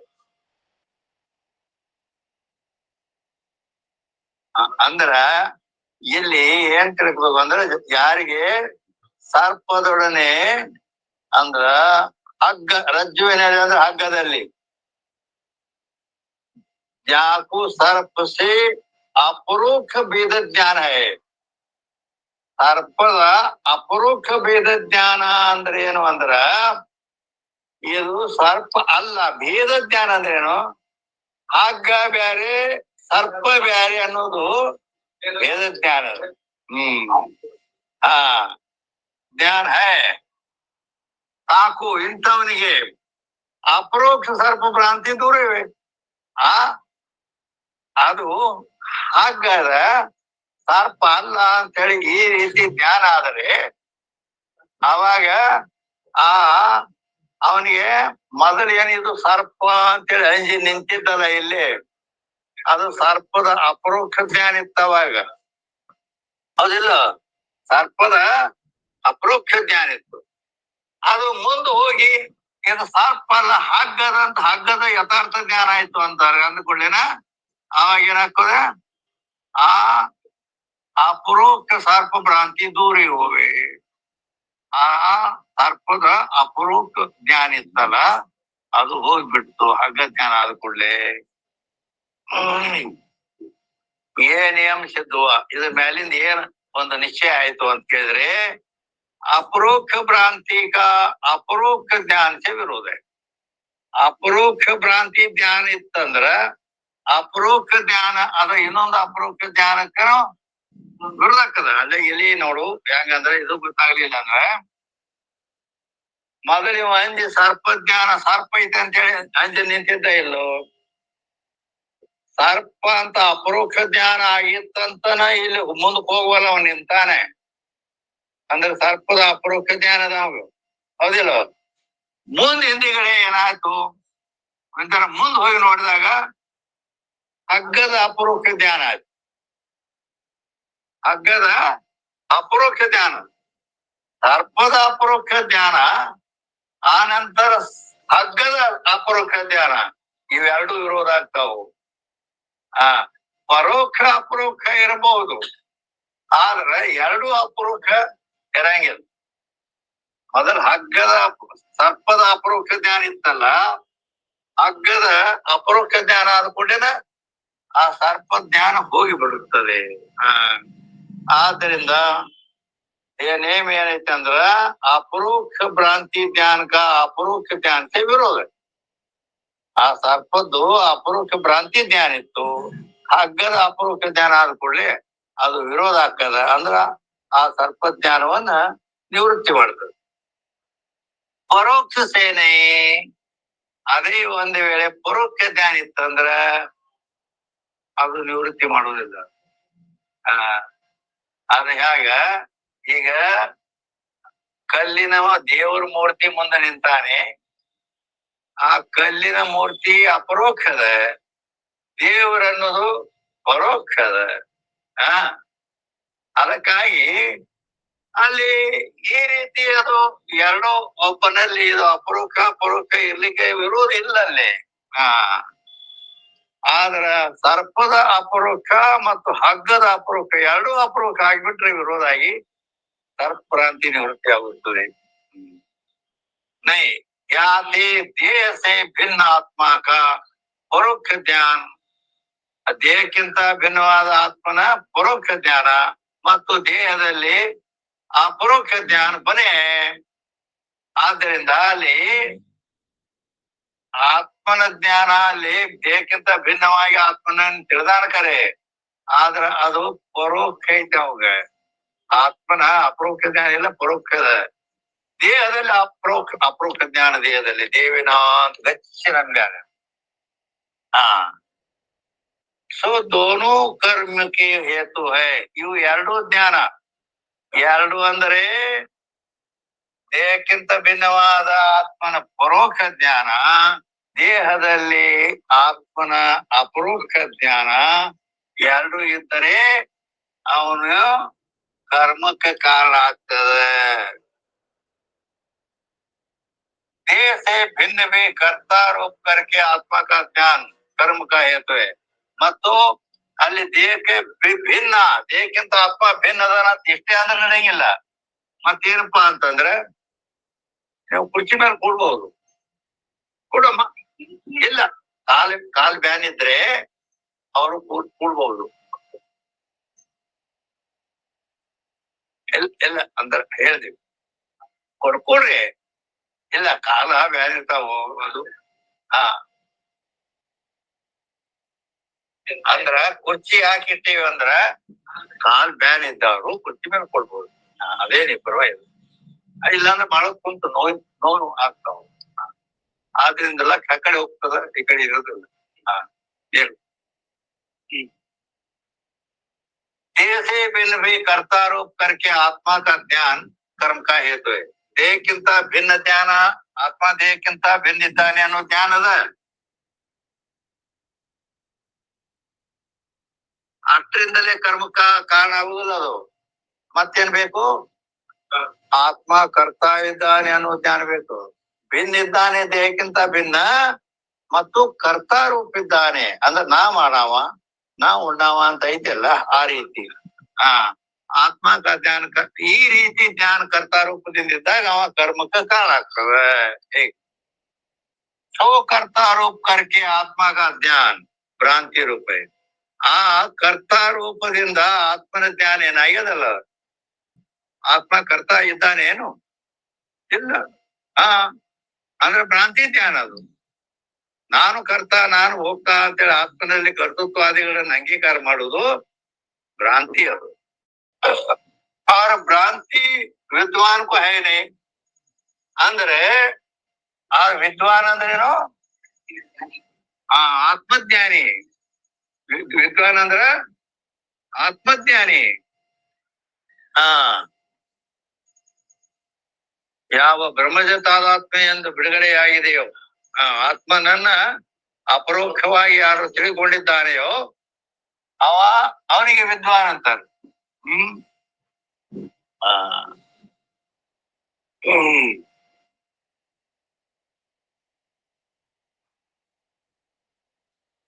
ವಿದ್ವಾನ ಪಂಡಿತ ಅಂತ ಹೇಳಿ, ಪಂಡಿತ ಅಂದ್ರು ಕೂಡ ಪಂಡಿತ ವಿದ್ವಾನ ಎರಡು ಒಂದೇ, ಹೌದಿಲ್ಲ?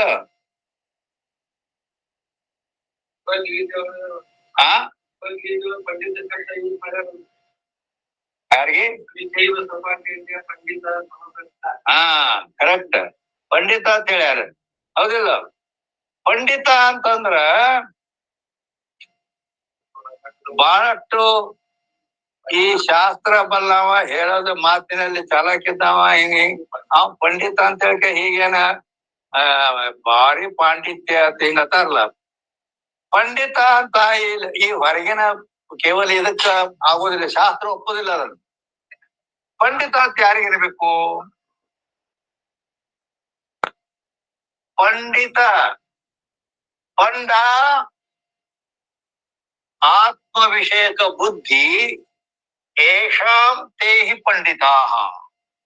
ಸಂಸ್ಕೃತದಲ್ಲಿ ಅದಕ್ಕೆ ಲಕ್ಷಣ ಮಾಡ್ತಾರೆ. ಪಂಡಿತ ಅಂದ್ರೆ ಯಾರಿಗೆ ಅನ್ಬೇಕು ಅಂತ ಕೇಳಿದ್ರೆ, ಪಂಡ ಅಂದ್ರೆ ಬುದ್ಧಿ, ಪಂಡ ಅಂದ್ರೆ ಬುದ್ಧಿ. ಆ ಬುದ್ಧಿ ಈ ಬೇರೆ ವಿಷಯಗಳ ಕಡೆಗೆ ಹೋಗೋದಲ್ಲ ಅದು. ಪಂಡ ಆತ್ಮ ವಿಷಯಕ ಬುದ್ಧಿ, ಆತ್ಮನನ್ನೇ ವಿಷಯ ಮಾಡ್ಬೇಕು ಆ ಬುದ್ಧಿ. ಯೇಷಾಂ, ಇಂಥ ಬುದ್ಧಿ ಯಾರಿಗಿದೆಯೋ ತೇಹಿ ಪಂಡಿತ. ಲಕ್ಷಣ ಮಾಡ್ತಾರೆ ಪಂಡಿತ ಅಂತ ಯಾರಿಗೆ ಇರ್ಬೇಕಂದ್ರೆ, ಪಂಡ ಆತ್ಮ ವಿಷಯಕ ಬುದ್ಧಿ ಯೇಷಾಂ ತೇಹಿ ಪಂಡಿತಾ. ಪಂಡ ಅಂದ್ರ ಬುದ್ಧಿ. ಯಾವ ಬುದ್ಧಿ? ಆತ್ಮನನ್ನೇ ವಿಷಯ ಮಾಡ್ತಕ್ಕಂತ ಬುದ್ಧಿ.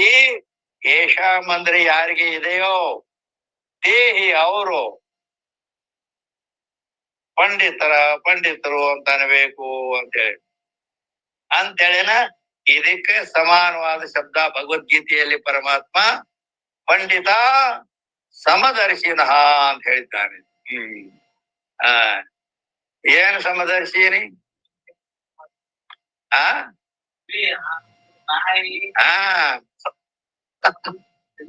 ಕರೆಕ್ಟ್. ಅಂದ್ರ ಅಲ್ಲಿ ಹಿಂಗ ಹೇಳ್ಯಾರ, ವಿದ್ಯಾ ವಿನಯ ಸಂಪನ್ನೆ ಬ್ರಾಹ್ಮಣೆ ಗವಿಹಸ್ತಿನಿ ಸುನಿಚೈವ ಸ್ವಪಾಕೇಚ ಪಂಡಿತ ಸಮದರ್ಶಿನ ಅಂತ ಹೀಗದ. ಅಂದ್ರ ಹೀಗಂದ್ರೆ ಏನು ಅಂತ ಕೇಳಿದ್ರೆ, ವಿದ್ಯಾ ವಿನಯ ಸಂಪನ್ನೆ, ವಿದ್ಯಾ ವಿನಯಾದಿ ಸಂಪನ್ನ ಉಳ್ಳಂತವ ಬ್ರಾಹ್ಮಣನಿದ್ದಾನೆ ಅಂತ. ಹೇಗೆ? ವಿದ್ಯಾ ವಿನಯ ಸಂಪನ್ನೆ ಬ್ರಾಹ್ಮಣ, ಒಬ್ಬ ಬ್ರಾಹ್ಮಣ ಜಾತಿಯವನು ನಿಂತಿದ್ದಾನೆ. ವಿದ್ಯಾ ವಿನಯ ಸಂಪನ್ನೆ ಬ್ರಾಹ್ಮಣೆ ಗವಿ. ಗವಿ ಅಂದ್ರ ಒಂದು ಹಸು, ಆಕಳು ನಿಂತಿದೆ. ವಿದ್ಯಾ ವಿನಯ ಸಂಪನ್ನೆ ಬ್ರಾಹ್ಮಣೆ ಗವಿ. ಹಸ್ತಿನಿ ಅಂದ್ರ ಆನೆ, ಒಂದು ಆನೆ ನಿಂತಿದೆ. ಒಬ್ಬ ಶಾಸ್ತ್ರ ಬಲ್ಲಂತ ಪಂಡಿತ್ ಇದ್ದಾನೆ. ಒಂದು ಆಕಳಿದೆ, ಒಂದು ಆನೆ ಇದೆ. ಸುನಿ ಅಂದ್ರೆ ಒಂದು ನಾಯಿ ಇದೆ. ಸ್ವಪಾಕೇಚ ಒಂದು ಕೀಳು ಜಾತಿಯ ಒಬ್ಬ ಮನುಷ್ಯ ಇದ್ದಾನೆ. ಆ ಇದ್ರಾಗ ಲೆಕ್ಕ ನೋಡ್ಬೇಕಂದ್ರ ಇವ ಮನುಷ್ಯರಲ್ಲಿ ಬ್ರಾಹ್ಮಣ ಇದ್ದಾನೆ, ಅವ ಶೂದ್ರ ಇದ್ದಾನೆ. ಆ ಪಶುಗಳಲ್ಲಿ ಆಕಳು ಪೂಜನೀಯ ಇದೆ, ಶೂನ್ಯದ ನಾಯಿ ಕನಿಷ್ಠವಿದೆ. ಹೌದಲ್ಲ? ಈ ರೀತಿ ಸಾಮಾನ್ಯರ ದೃಷ್ಟಿಯಲ್ಲಿಯೂ ಊಚ ನೀಚ ಶ್ರೇಷ್ಠ ಕನಿಷ್ಠತೆ ಕಂಡು ಬಂದರೂ ಪಂಡಿತ ಸಮುದರಿಸಿದ ಅವನು ಎಲ್ಲದನ್ನ ಸಮಾನ ಕಾಣ್ತಾನೆ. ಯಾಕಂದ್ರ ಅವನು ಉಳಿದದ್ದನ್ನ ನೋಡ್ಲಿಕ್ಕೆ ಹೋಗೋದಿಲ್ಲ, ಆತ್ಮದೃಷ್ಟಿಯಿಂದ ನೋಡ್ತಾನೆ. ಎಲ್ಲದರಲ್ಲಿ ಆತ್ಮವು ಸಮಾನವಾಗಿ ಇದೆ. ಆ ಬ್ರಾಹ್ಮಣನಲ್ಲಿ, ಈ ಚಾಂಡಾಲನಲ್ಲಿ, ಆ ನಾಯಿಯಲ್ಲಿ, ಆಕಳಲ್ಲಿ, ಎಲ್ಲದರಲ್ಲಿ ಒಂದೇ ಆತ್ಮ ಇದೆ ಅಂತೇಳಿ ಅದಕ್ಕ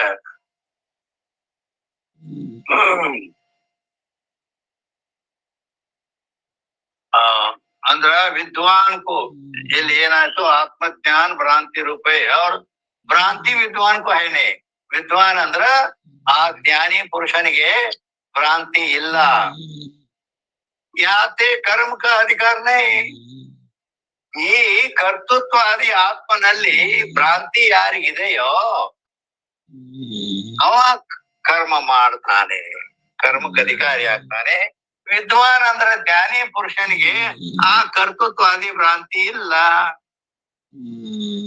ಅವ ಕರ್ಮ ಮಾಡಕ್ ಹೋಗುದಿಲ್ಲ. ಇನ್ನೂ ಅನೇಕ ಕಾರಣಗಳಿದಾವ ಕರ್ಮ ಜ್ಞಾನಿ ಯಾಕೆ ಮಾಡುದಿಲ್ಲ ಅನ್ನೋದು. ಏನು ಕಾರಣ ಅದಾವು ಅಂತ ಕೇಳಿದ್ರೆ ಶಾಸ್ತ್ರದಲ್ಲಿ ಹೇಳಿದೆ, ಮೃತಾಮೋಹಮಯಿ ಮಾತಾ ಜಾತ ಬೋಧಮಯ ಸುತಃ ಸೂತಕದ್ವಯ ಸಂಪ್ರಾಪ್ತೆ ಕಥಂ ಸಂಧ್ಯಾಮಪಾಸ್ಮಹೇ ಅಂತ ಸಂಸ್ಕೃತದೊಳಗೆ ಒಂದು ಶ್ಲೋಕ. ಏನ್ ಹೇಳ್ತದ ಅದು? ನಿಂದು ಯಾವ್ದು ಪ್ರಯೋಜನ ಆಗುವುದಿಲ್ಲ, ನೀ ಸೌಮ್ಯ ಇರ್ತವ. ನೀ ಹೇಳಿದ್ ಯಾರಿಗಾರ ಗೊತ್ತಾಗ್ತೇನೋ? ಯಾರಿಗಿ ಗೊತ್ತಾಗಿಲ್ಲ ಅಂದ ಮೇಲೆ ಏನು ಪ್ರಯೋಜನ ಆಯ್ತು? ಯಾಕಂದ್ರ ಇನ್ನೊಬ್ರಿಗೆ ಪ್ರಯೋಜನ ಆಗುವಂತರ ಹೇಳ್ಬೇಕು. ಒಂದನೇ ಮಾತ ಎಲ್ಲರಿಗೂ ಕೇಳ್ತಂಗ ಹೇಳಂಗಿಲ್ಲ. ಒಂದು ಅದ್ರಾಗ ಅರ್ಧ ಮರ್ಧ ಬೇರೆ ಇರ್ತದ, ಅದು ಪೂರ್ಣ ಇರುವುದಿಲ್ಲ. ಆದ್ರಿಂದ ಇರ್ಲಿ, ಏನು ಮೃತ ಮೋಹಮಯಿ ಮಾತಾ, ಜ್ಞಾನಿ ಪುರುಷ ಕರ್ಮ ಯಾಕೆ ಮಾಡುವುದಿಲ್ಲ ಅಂತ ಕೇಳಿದ್ರಿ, ಅದಕ್ಕೆ ಕಾರಣ ಹೇಳ್ತಾರೆ ಆ ಶ್ಲೋಕ. ಮೃತ ಮೋಹಮಯಿ ಮಾತಾ ಜಾತ ಬೋಧಮಯ ಸುತಃ ಸೂತಕದ್ವಯ ಸಂಪ್ರಾಪ್ತೆ ಕಥಂ ಸಂಧ್ಯಾಮಪಾಸ್ಮಹೇ. ಏನಂತದಂದ್ರ ಆ ಜ್ಞಾನಿ ಕರ್ಮವನ್ನ ಯಾಕೆ ಮಾಡುವುದಿಲ್ಲ ಅಂತಂದ್ರೆ, ಮೃತ ಮೋಹಮಯಿ ಮಾತಾ ಮೃತ, ಆ ಮೋಹ ಅನ್ನುವ ಅಜ್ಞಾನ ರೂಪ ಮೋಹ ಏನಿತ್ತಲ್ಲ, ಆ ತಾಯಿ ಸತ್ತಿದ್ದಾಳೆ.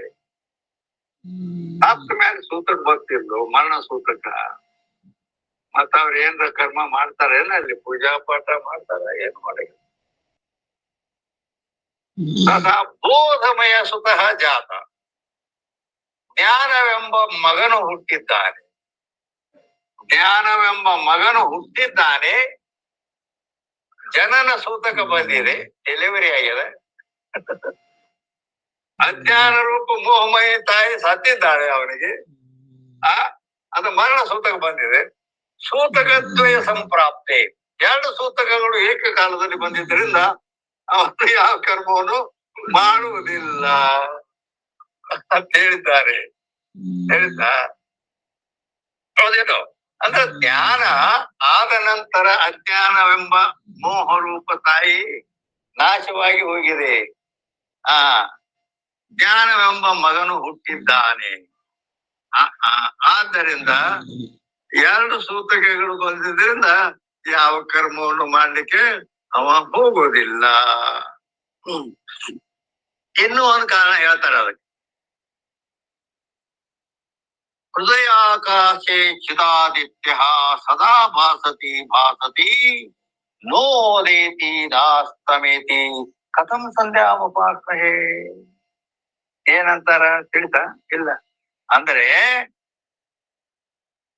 ಹೃದಯಾಕಾಶೆ, ಈ ಹೃದಯ ಹೊರಗಿನ ಆಕಾಶದಲ್ಲಿ ಸೂರ್ಯ ಏನು ಉದಯ ಆಗ್ತಾನಲ್ಲ, ಆ ರೀತಿ ಹೃದಯಾಕಾಶೆ ಚಿದಾದಿತ್ಯ, ಚೈತನ್ಯ ಸ್ವರೂಪನಾದ ಆದಿತ್ಯ ಅಂದ್ರೆ ಸೂರ್ಯನು ಉದಯನಾಗಿದ್ದಾನೆ. ಆತ್ಮರೂಪ ಚೈತನ್ಯ ಸೂರ್ಯ ಅವನ ಹೃದಯದಲ್ಲಿ ಉದಯನಾಗಿದ್ದಾನೆ. ಹೃದಯಾಕಾಶೆ ಚಿದಾದಿತ್ಯ. ಮತ್ತ ಅದೇನು ಆ ಸೂರ್ಯನ ಗತಿಯ ಮುಂಜಾನೆ ಉದಯವಾಗಿ ಸಂಜೆಗೆ ಅಸ್ತ ಆಗ್ತಾನೆ, ಹಿಂಗೇನಿಲ್ಲ. ಸದಾ ಭಾಸತಿ ಭಾಸತಿ, ಅವ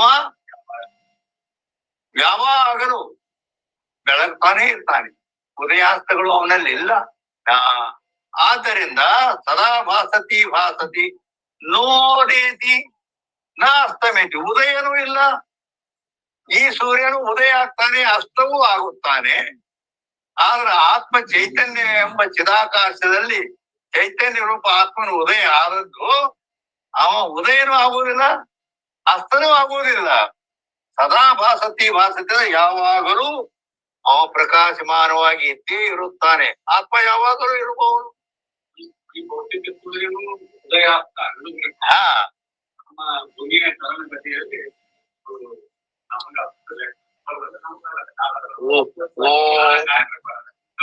ಈಗ ಇಲ್ಲಿ ಸೂರ್ಯನನ್ನ ದೃಷ್ಟಾಂತ ತಗೊಂಡಿದೆ. ದೃಷ್ಟಾಂತ ಏಕದೇಶಿ ಇರುತ್ತದೆ. ನೀನು ವೈಜ್ಞಾನಿಕ ಹೋಗಿ ಹಚ್ಚಿದ್ರೆ ಅದು ಇಲ್ಲಿ ಇಲ್ಲ. ಇಲ್ಲಿ ಸಾಮಾನ್ಯ ದೃಷ್ಟಿಯಿಂದ ದೃಷ್ಟಾಂತ ತಗೊಂಡಿದ್ದೇವೆ. ಉದಯಾಸ್ತಗಳು ಯಾರಿಗೆ ಹೇಳ್ತೀವಿ ನಾವು? ಸೂರ್ಯನಿಗೆ ಹೇಳ್ತೀವಿ. ಆದ್ದರಿಂದ ಇಲ್ಲಿ ದೃಷ್ಟಾಂತ ಆತ್ಮವೆಂಬ ಸೂರ್ಯ ಈ ಹೃದಯದಲ್ಲಿ ಅವ ಉದಯವಾಗಿದ್ದಾನೆ. ಅವ ಯಾವಾಗಲೂ ಸದಾ ಭಾಸತಿ ಭಾಸತಿ ಅಂದ್ರೆ ಯಾವಾಗಲೂ ಪ್ರಕಾಶಮಾನವಾಗಿರುತ್ತಾನೆ. ಅವನಿಗೆ ನೋದೇತಿ ನಾಸ್ತಮೇತಿ ಅಂದ್ರ ಉದಯನೂ ಇಲ್ಲ, ಅಸ್ತನೂ ಇಲ್ಲ. ಅದಕ್ಕಾಗಿ ಇನ್ನು ಮತ್ತೆ ನೀ ಹೇಳಿದ್ದು ಮತ್ತು ಕುಂಠಿತ ಆಗುತ್ತದೆ. ಎಲ್ಲಿ ಅಂತ ಕೇಳಿದ್ರೆ, ಆ ಸೂರ್ಯನಿಗೂ ಮತ್ತು ಉದಯಾಸ್ತಗಳು ಇಲ್ಲ.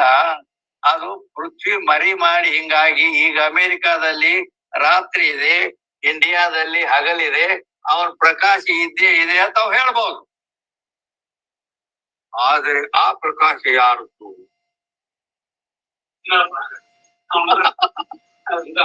ಆ ಪ್ರಕಾಶ ಯಾರದು?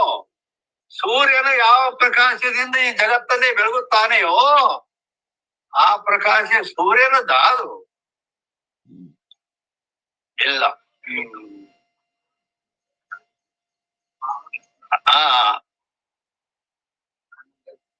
ನತತ್ರ ಸೂರ್ಯೋ ಭಾತಿ ನ ಚಂದ್ರ ತಾರಕಂ ನೇಮ ವಿದ್ಯುತೋ ಭಾಂತಿ ಕುತೋಯಮಗ್ನಿ ತಮೇವ ಭಾಂತ ಮನುಭಾತಿ ಸರ್ವಂ ತಸ್ಯ ಭಾಷಾ ಸರ್ವಮಿದಂ ವಿಭಾತಿ ಅಂತ ಶ್ರುತಿ ಹೇಳುತ್ತದೆ. ಏನಂತ? ಆ ಸೂರ್ಯನು ಆ ಪ್ರಕಾಶವನ್ನ ಮಾಡಿ ಜಗತ್ತಿನ ಕತ್ತಲೆಯನ್ನ ಕಳೀತಾನೆ. ಆದ್ರೆ ಅದು ನನ್ನ ಪ್ರಕಾಶವನ್ನು ಪಡೆದುಕೊಂಡೇ ಅವ ಬೆಳಗುತ್ತಾನೆ. ಸ್ವತಂತ್ರ ಪ್ರಕಾಶ ಅವಂದಲ್ಲ. ಅದು ಸೂರ್ಯನಿಗೆ ನಾವು ಒಂದು ಡ್ಯೂಟಿ ಕೊಟ್ಟೇನೆ, ಅದೊಂದು ಪವರ್ ಕೊಟ್ಟೆ. ಪೊಲೀಸನಿಗೆ ಪವರ್ ಕೊಟ್ಟು ಒಬ್ಬ ಕೋಟ್ಯಾಧೀಶನನ್ನ ಬಂಧನ ಮಾಡಲಿಕ್ಕೆ ಅವನ ಎಳತ್ ತಗೊಂಡು ಬಾಯಿಲ್ಲ. ಸಾಮಾನ್ಯ ಮನುಷ್ಯನ ಕಿಮ್ಮತ್ತಿಲ್ಲ, ಹೌದಲ್ಲ? ಆ ರೀತಿ ಸೂರ್ಯನು ಕೂಡ ಮತ್ತೆ ಕಠೋಪನಿಷತ್ತಲ್ಲಿ ಹೇಳುತ್ತದೆ. ಏನಂತ? ಭಯಾದಶಾಗ್ನಿಸ್ತಪತಿ ಭಯಾತ್ತಪತಿ ಸೂರ್ಯ. ಸೂರ್ಯ ಪ್ರಕಾಶಮಾನ ಆಗಬೇಕಾದ್ರೆ ಅವನಿಗೊಂದು ಡ್ಯೂಟಿ ಕೊಟ್ಟಿದ್ದಾನೆ ಪರಮಾತ್ಮ. ತಿಳಿತಾ? ಈ ಜಗತ್ತಿನಲ್ಲಿ ಪ್ರತಿಯೊಂದಕ್ಕ ಭಯಾದಶಾಗ್ನಿಸ್ತಪತಿ, ಅಗ್ನಿ ಭಯದಿಂದಲೇ ತಪ್ಪಿಸುತ್ತದೆ. ವಾಯು ಅವನ ಭಯದಿಂದಲೇ ತನ್ನ ಡ್ಯೂಟಿ ಮಾಡುತ್ತದೆ. ಯಮ ಮೃತ್ಯು ದೇವತೆ ತನ್ನ ಕೆಲಸ. ಇವೆಲ್ಲ ಸೂರ್ಯ ಬೆಳಗ್ಗೆ ಎಷ್ಟು ಗಂಟೆ 6 ಗಂಟೆಗೆ ಉದಯ ಆಗ್ಬೇಕು, 6:30 7 ಗಂಟೆಗೆ ಅಸ್ತಾಗಬೇಕು. ಇದು ಇವನ್ ಡ್ಯೂಟಿ. ನೀವು ಡ್ಯೂಟಿಗೆ ಹೋಗ್ತಿರಿಲ್ಲ, ನಿಮ್ಗೊಂದು ಡ್ಯೂಟಿ ಇರ್ತದ. ಬೆಳಿಗ್ಗೆ ಇಷ್ಟಕ್ಕೆ ಹೋಗಿ ಇಷ್ಟಕ್ಕೆ ಸೂಟಿ ನಿಮಗ್.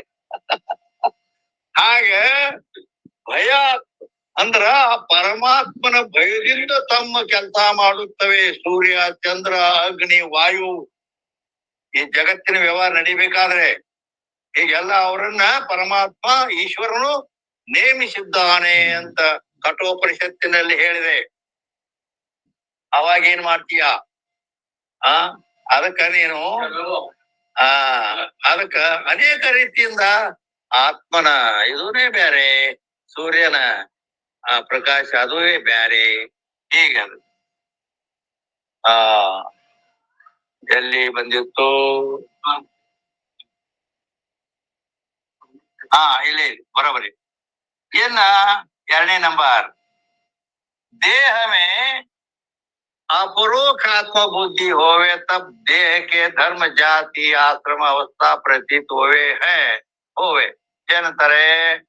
ದೇಹದಲ್ಲಿ ಅಪರೋಕ್ಷ ಆತ್ಮ ಬುದ್ಧಿ ಇದ್ದಾಗ, ದೇಹವೇ ನಾನು ಅನ್ನುವ ಬುದ್ಧಿ ಇದ್ದಾಗ, ಆವಾಗ ಅವನಿಗೆ ಏನಾಗ್ತದ ಅಂದ್ರ ದೇಹದ ಧರ್ಮ ಏನದಾವಲ್ಲ, ದೇಹದ ಧರ್ಮಗಳು ಏನೋ ಜಾತಿ, ಆಶ್ರಮ, ಅವಸ್ಥಾ ಇವೆಲ್ಲ ತೋರ್ತಾವೆ.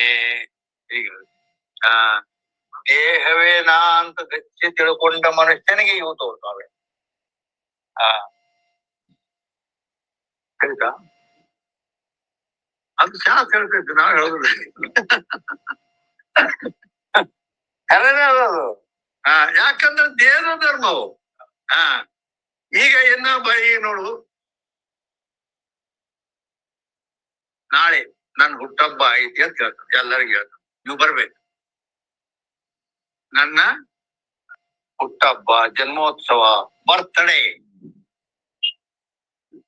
ಅಂತ ಹೇಳಿ ಎಷ್ಟೋ ವೈಭವ ಮಾಡ್ತಾರೆ. ಹೌದಲ್ಲ? ಆದ್ರೆ ಅವನು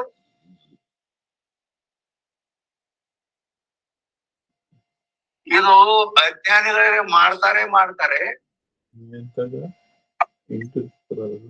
ಕೆಲವರು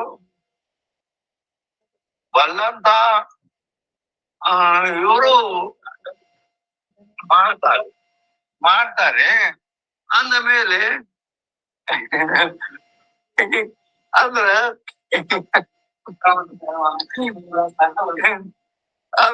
ಅಂದ ಮೇಲೆ ಮತ್ತೀಗ ನಾನು ಹುಟ್ಟ ಅಂದ್ರೆ ಅವಾಗ ದೇಹ ಬುದ್ಧಿ, ದೇಹದಲ್ಲಿ ಆತ್ಮ ಬುದ್ಧಿ ಇದೆ ಅನ್ನುತ್ತೀರಾ ಅಥವಾ ಇಲ್ಲೋ?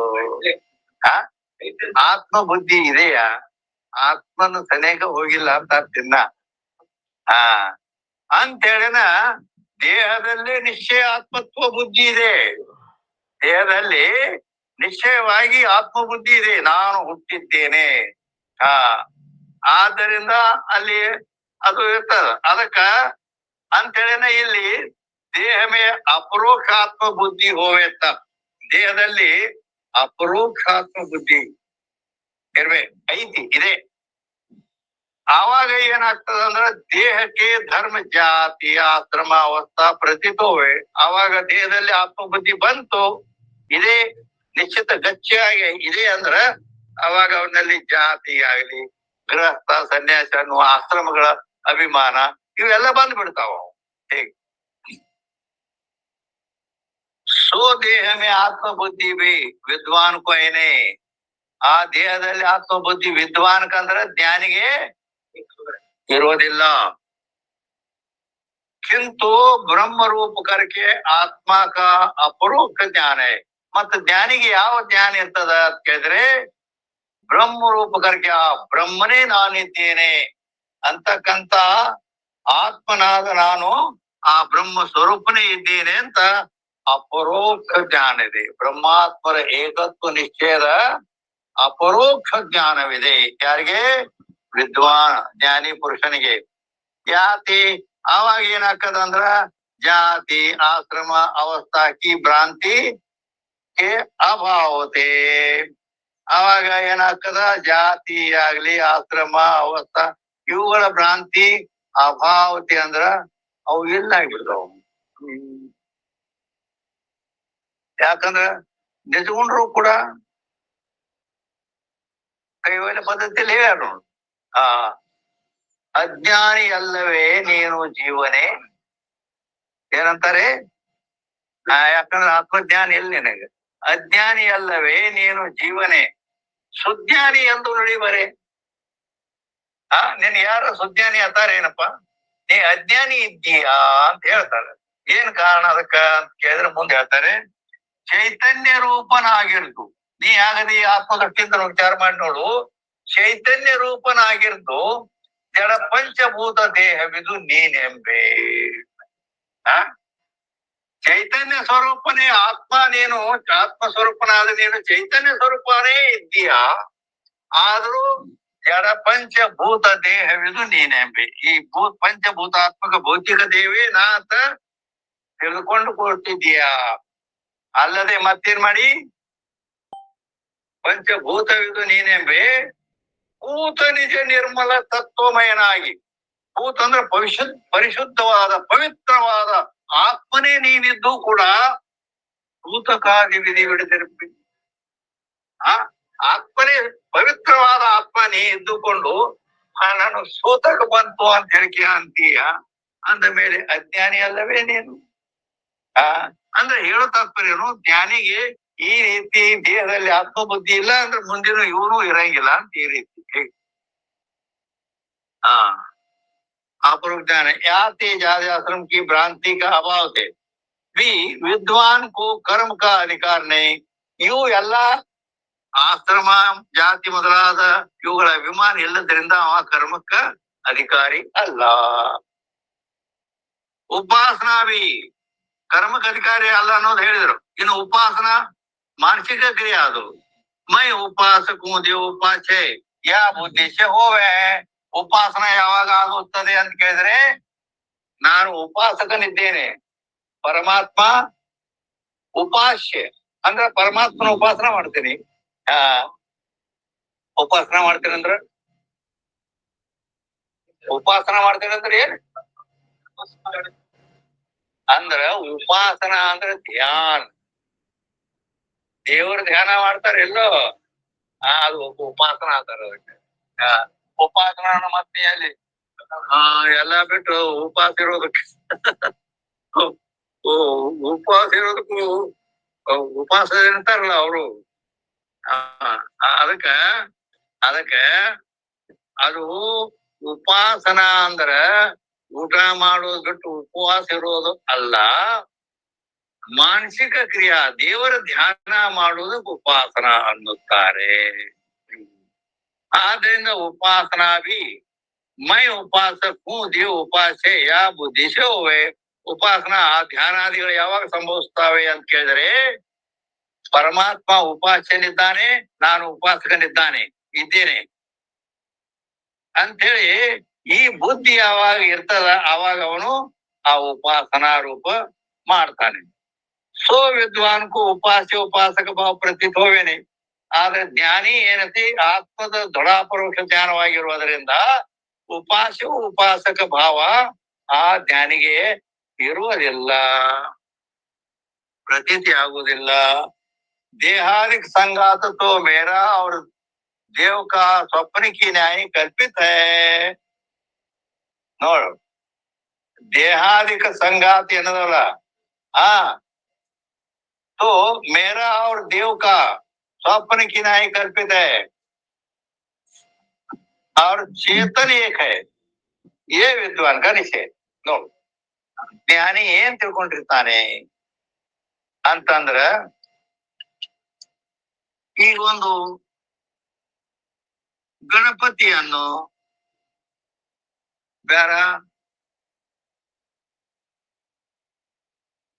ಶಂಕರನ್ನು ಬೇಡ, ಹನುಮಂತ, ಮಾರುತಿ, ಯಾವ್ದೋ ಒಂದು ದೇವರ ತೋರಿ ಆಕಾರದಾವೆಲ್ಲದಕ್ಕೆ.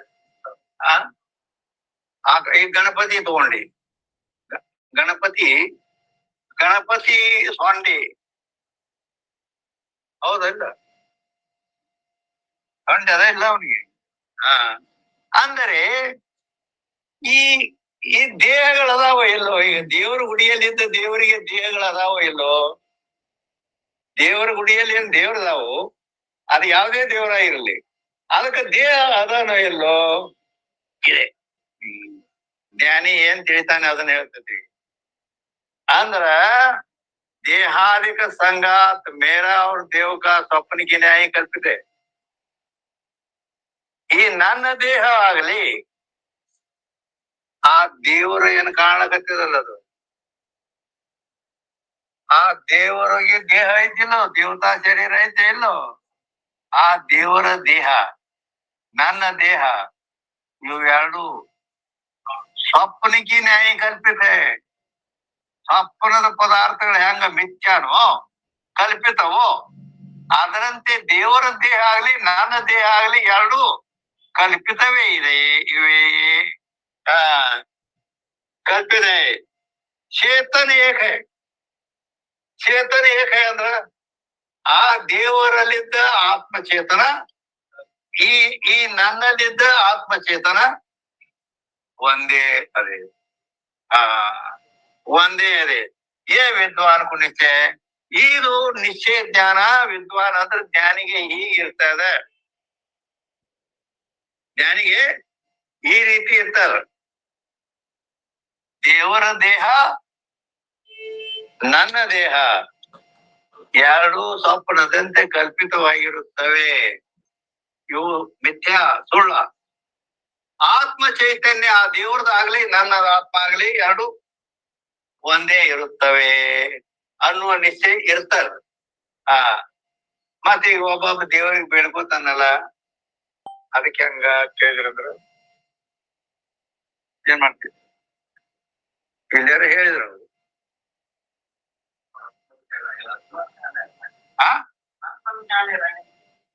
ಆತ್ಮಜ್ಞಾನ ಇದ್ದವನು ಬೇಡ್ಕೋತಾನೆ.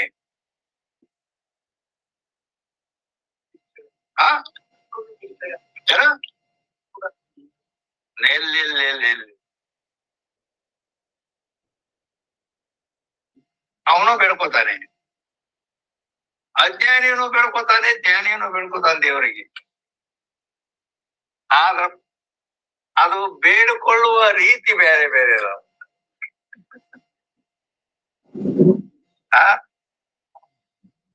ಅಲ್ಲಿ ಅಜ್ಞಾನಿ ಏನಂತ ಬೇಡ್ಕೋತಾನೆ? ಹೇ ಪರಮಾತ್ಮ, ನನಗ ಧನ ಸಂಪತ್ತು ಕೊಡು, ನನಗ ವೋಟಿಂಗ್ ನಿಂದ ಅದೇನೆ ನನ್ ಕೆಲಸ ಮಾಡಿಕೊಡು. ಹಿಂಗ ಏನೇನೋ ಅವ ಬೇಡ್ಕೊತಿರ್ತಾನ. ಮಕ್ಕಳಿಲ್ಲ, ಮಕ್ಕಳ ಕೊಡು.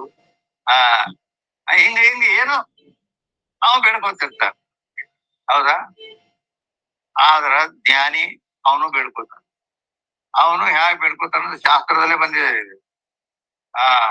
ಜ್ಞಾನಿಯನು ದೇವರಿಗೆ ಬೇಡಿಕೊಳ್ಳುತ್ತಾನೆ ಅಂತಂದ್ರ ಇಲ್ಲಿ ಹೇಳಿದ ಸಂದರ್ಭವೇ ಅದು. ಇಲ್ಲಿ ಏನ್ ಹೇಳಿಟ್ಟಿರ್ತಾನ? ದೇವರಲ್ಲಿ ದೇಹ, ಆ ಮೂರ್ತಿ ಅದಲ್ಲ, ದೇವರ ಗುಡಿಯಲ್ಲಿದ್ದ ಮೂರ್ತಿ, ಆ ಮೂರ್ತಿ ಅಂದ್ರ ಅದರ ದೇಹ,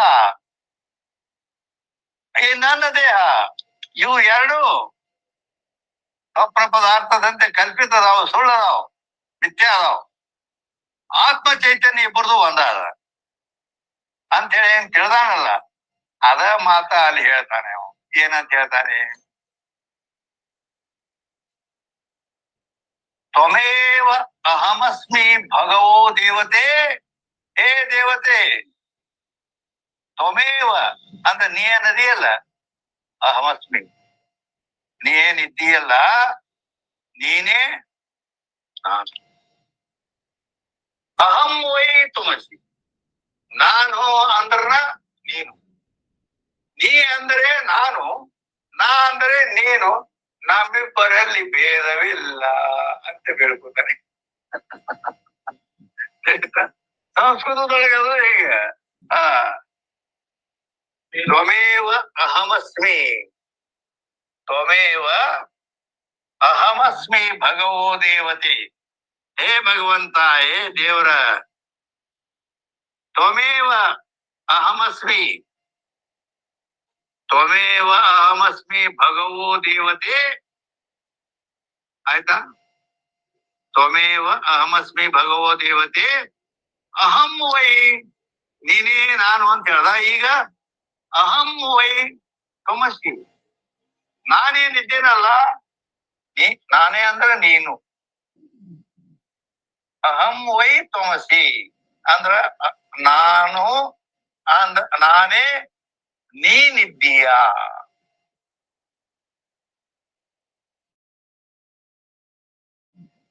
ತ್ವಮೇವ ಅಹಮಸ್ಮಿ ಭಗವ ದೇವತೆ ಅಹಂ ವೈ ತ್ವಮಸಿ. ಅಹಂ ವೈ ಅಂದ್ರೆ ನಾನು, ಅಂದ್ರೆ ತ್ವಮಸಿ ಅಂದ್ರೆ ನೀನೇ ಇರುವಿ. ನೀನೇ ನಾನು, ನಾನೇ ನೀನು. ನಮ್ಮಿಬ್ಬರಲ್ಲಿ ದೇಹಗಳ ಭೇದವಿದೆ ಹೊರತು ಆತ್ಮರೂಪದಿಂದ ಭೇದ ಇಲ್ಲ ಅಂತ ಬೇಡ್ಕೋತಾನೆ ಅಂದ್ರೆ ಅಭೇದ ರೂಪ ನಮಸ್ಕಾರ ಅಂತಿರುತ್ತೆ.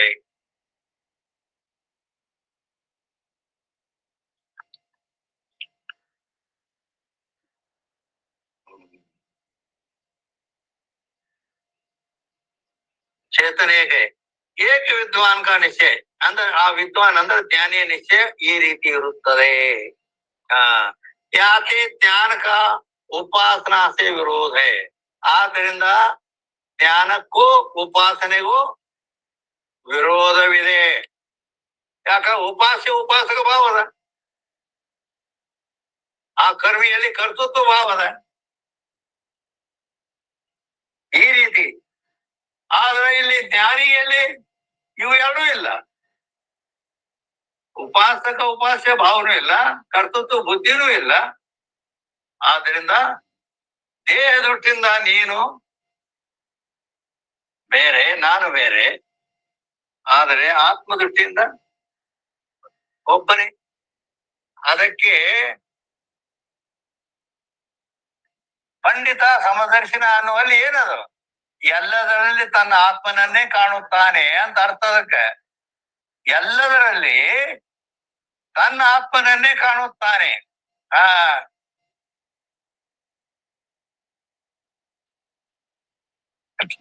ಈ ರೀತಿ ಇರ್ತದೆ.